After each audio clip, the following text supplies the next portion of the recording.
So ito, andito na sila sa may pintuan. So mahigit kalahati na itong nagagawa nila. Mabilis silang gumawa.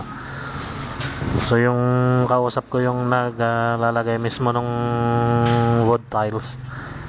Yung nakita mong itim, magiging ano yun, kakulay din itong mga kuan, hindi kulay itim. Bali yung balat niya lang yun, yung kulay itim.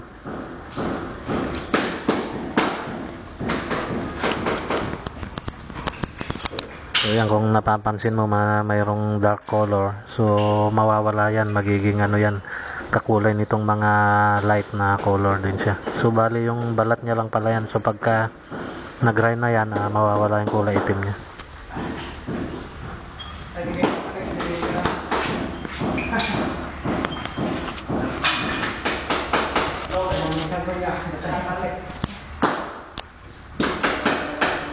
So baka itong maghapon matatapos na nila itong wood tiles.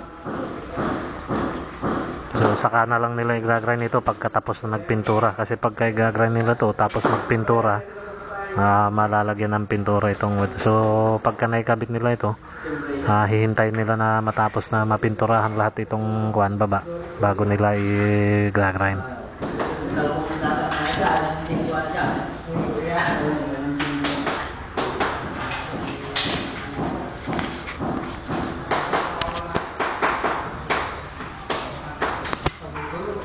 Siguro 1/4 na lang itong matitira na hindi nila nalagyan.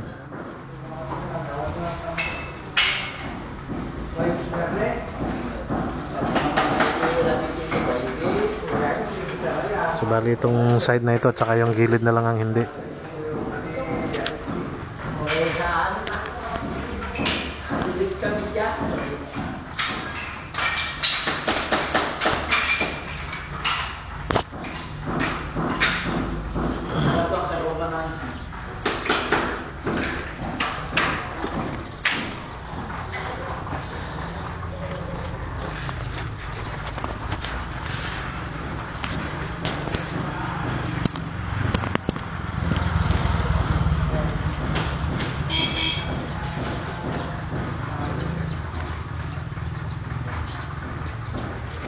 Siguro bago matapos itong linggong to, matatapos din nila itong kisame.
Tambay kalau saya. Mulai dikasih seperti marpon. Oh ini.